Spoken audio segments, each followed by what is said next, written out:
Over the summer months from June to August in 1991, something terrifying struck the small peaceful farming community of Vineyard, Utah. What 5 friends, Corbin, Chad, Dennis, Holly and Tanya, aged 12 to 13, told their parents was dismissed as nonsense, that is, until it happened again. In the summer of 90, to this time taking a horrific turn 7 years later, Corbin finally told the entire story of what happened during those 2 summers. His friends gave the same account. This is his story. I'll never go near her, set foot in a cornfield again. We've been playing in the cornfields ever since all of us were in kindergarten, and nothing ever happened. Everything started to go wrong in the summer of 91 and went horribly wrong in 92. We'd had an early spring in 91, so the farmers were able to plant the field sooner than usual. When summer hit, we were always outside exploring the area, catching frog and snakes, building forts, and just having fun. One thing we'd always do, though, as soon as it grew high enough, was run and play in the cornfields that surrounded us. The farmer next door to me would always get angry if he caught us in his corn, so part of the fun was hiding from him as he made his rounds, watering the Welcome to Dark Rot Legends ... where fear takes form and shadows tell their stories. Let's begin. Fields. I don't remember the exact day, but I think it was the 1st or 2nd week of June. I started having the same nightmare every night for a week straight. Me and my friends were running through a field of corn with looks of terror on our faces. Then suddenly we were standing in a circle with our heads down, holding hands. I'd then wake up sweating. I always had weird dreams, but this one shook me to my core, and I'd wake up feeling empty inside. The rest of the day after the nightmare stopped, I forgot about it and went about playing and enjoying the summer as usual. It wasn't until the beginning of July it started. We'd always meet up at the big tree behind my house after breakfast, then head out for our daily adventure. That morning, as we were walking and talking, deciding what sort of trouble or fun we'd like to get into, Holly mentioned the corn was tall enough we could start playing in it. She'd also seen Kay, the farmer, headed down that way on the old dirt bike he always rode, most likely to water the field, which added to the excitement. We all laughingly agreed as we made our way down the dirt road to the cornfield. As we came to the field we liked to play in, we giggled as we saw Kay's dirt bike down the road a bit, so we knew he wasn't far. We whispered to each other it'd be fun to see if we could find him somewhere in the field first without him seeing us. As we jumped the ditch and stepped into the field, we gave each other strange looks. It was unlike any look I'd ever seen from my friends. None of us said anything as Tanya started walking into the corn horn, as the rest of us followed single file, with me bringing up the rear. We'd walked for a while before Tanya suddenly stopped, making me run into the back of Chad, almost sending him to the ground. Hey, why'd you stop? Asked Chad. There's something up here, replied Tanya in an almost worried tone. What do you mean? Asked Dennis, loudly. Quiet, we don't need old man knowing we're in here yet, I whispered, just loud enough for him to hear. Curiosity got the better of me, so I moved to the next row of corn and walked up to where Tanya was standing and was confused by what I saw there. Neatly laid out, one in each row of corn, were 5 shiny black boxes with red silk ribbons wrapped around them. I walked up to the one closest to me, as did the others, and we all looked like we'd seen a ghost or something. Then, as if in unison, we knelt down in front of a box, grabbed the end of the red ribbon and pulled on it until it slid smoothly down the side of the box. My heart was racing as I put my hands on the lid, not knowing what might be in there. I looked over at Tanya and was about to ask her what we should do when she was already lifting the lid to her box. As she gazed inside, she had this look of shock on her face that quickly turned to a grin. Come on, what's inside? I asked. She just looked at me as she put her hand inside the box, took out what was in there and held it up. It was a cassette tape of a boy band she loved and had been wanting for quite some time, but didn't have the money. What on earth? I thought. I then looked back at my box and quickly flipped the lid off their inside laid, the exact action figure I've been wanting for quite some time. I reached down picking it up as I began wondering how and why. I slowly looked over at my friends who were taking things out of their boxes, things they'd always wanted as well but were never able to get. As we knelt there holding the items, the boxes suddenly vanished. What the I said as I fell backwards in dismay, but also feeling a sense of excitement. Holly let out a slight scream as everyone else gasped. What just happened? This can't be real, said Dennis as he stared at the item in his hand. What I'm holding in my hand is for sure real, responded Chad. Hey, are you damn kids in my corn?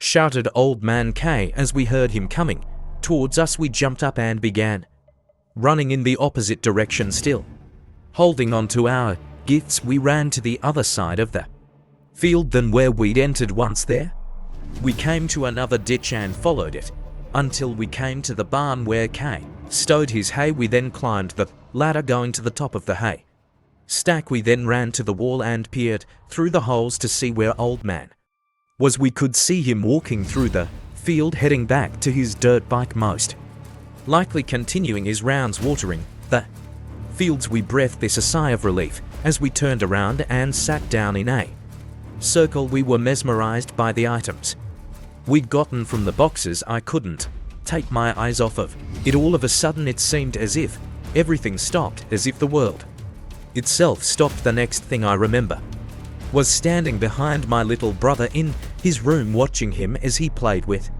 his toys. He was humming something as I walked up behind him and kicked him in the head, which sent him to the floor. I then picked up one of his hardcover books from the ship and began beating him with it as I laughed hysterically. I couldn't stop myself and didn't want to. It was as if I was enjoying it. A few minutes later my mom came running into the room, grabbed the book out of my hand and threw me against the wall. I stood there laughing as she consoled my brother and asking me why on earth I was beating him. I didn't say a word, just continued laughing. After consoling my brother, she stood up, grabbed me by the ear, dragged me into my room and slammed the door. I calmly went and lay down on my bed, stopped laughing and just glared at the ceiling. When my dad got home, I got the bail across my back, something fierce.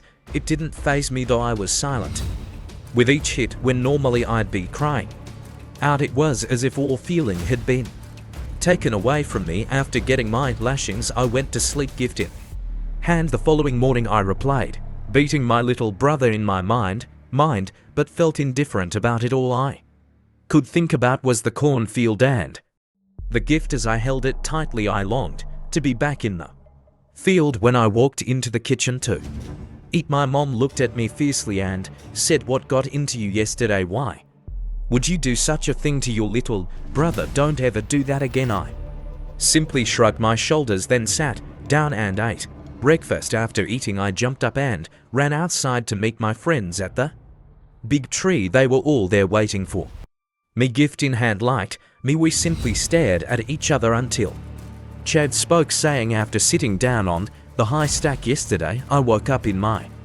younger sister's room and was beating her with her baton." Right then everyone's expressions turned to disbelief. Me too, I hesitantly responded. Everyone else nodded their heads, acknowledging they had as well, as all of us had younger siblings. "Let's go to the cornfield," Tanya said with a grin as she turned, putting on the headphones to her Walkman. We then followed her single file towards the field. I couldn't stop staring at the gift as we walked. I looked behind me to see my friends' faces glued to theirs. Also, when we made it to the field, we entered from the same spot we had the day before. We walked until we came to where we'd found the black boxes, as our footprints and impressions from the boxes were still there. We quietly sat down in a circle and I started having the most disturbing visuals in my mind. Instead of beating my brother, I tied him up in the kitchen and was torturing him by getting a butter knife red hot on the stove, then putting it on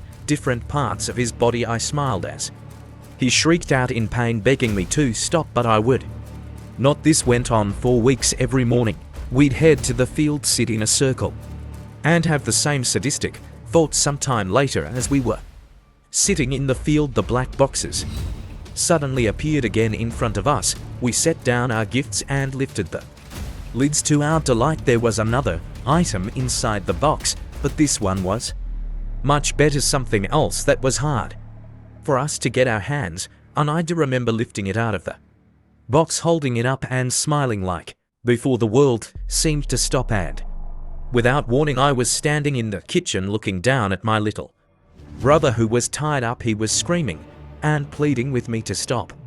My right hand was holding a butter knife on the stove's red-hot rings as I kept him held down with my left foot. When the knife got too hot for me to hold, I slowly took it off the stove and moved it down to his ear. His screams almost deafened me as I held the knife on him. I can still smell his burning flesh in my nose to this day as I put the knife back on the rings to heat it up again. My mom, who'd been out grocery shopping, came barging into the room, pushing me away from my brother with such force it caved in the sheetrock behind me. I was emotionless as she kneeled down next to him. Right then, both my sisters came into the kitchen and screamed when they saw my brother covered in burn marks, sobbing on the floor. Call 911 now, my mom yelled out to her. Then my oldest sister ran over to the phone and called the police. Why? My mom screamed at me as my sisters looked on in shock, staring at me like I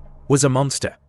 10 minutes later, the police and an ambulance showed up at my house. I'll never forget the look of disgust my mom gave me as the police took me away. I spent a few days at the juvenile detention center in Provo, then was sent to a youth camp in southern Utah. I came back home in late September and seemed to be mostly back to my old self. At least that's what the doctors told my family. We told them everything that had happened, but no one believed us. It's hard to remember now what I thought and felt during that time away from home. To be honest, it was a blur. The only things I thought about were the gifts and wanting to be back in the cornfield when I went back to school. It was only then I found out my friends had done the same exact thing to their siblings. They'd kept us separated on purpose and had sent us to different youth programs throughout the state. The first time we met back up was at school during lunch. It was Holly who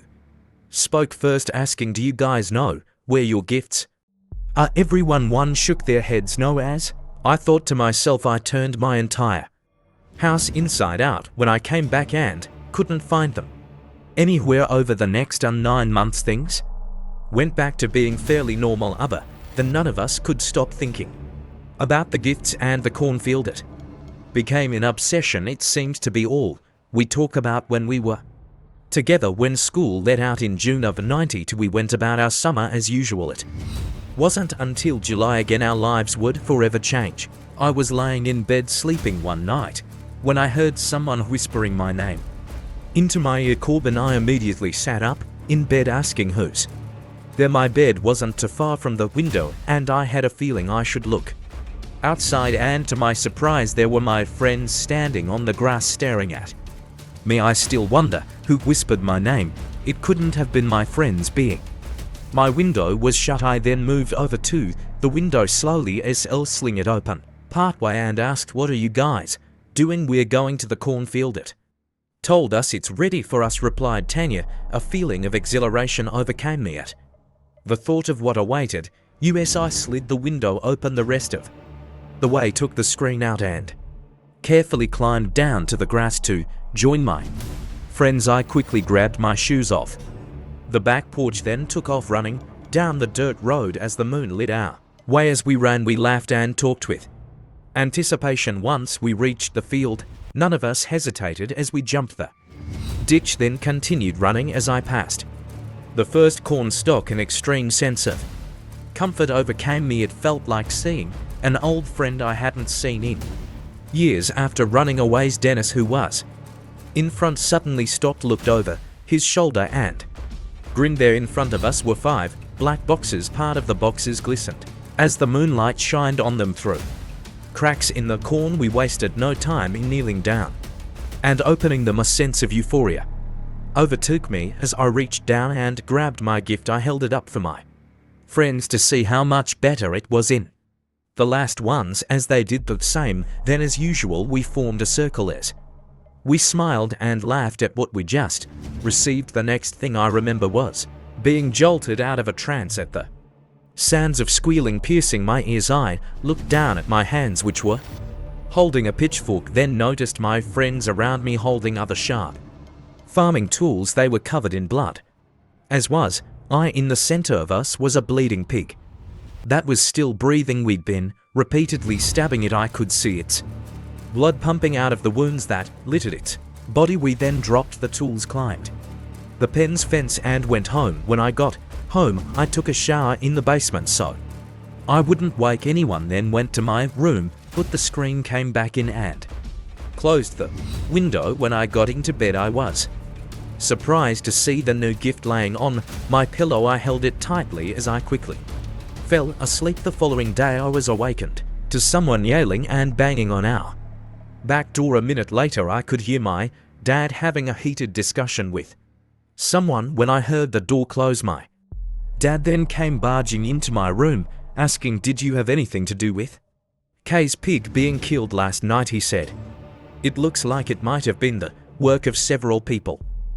No, I have no idea what you're talking about, Dad. I was in my room all night and just now woke up. I replied, "That's what I thought," and I told him that I better not find out it was you, or you know what's going to happen.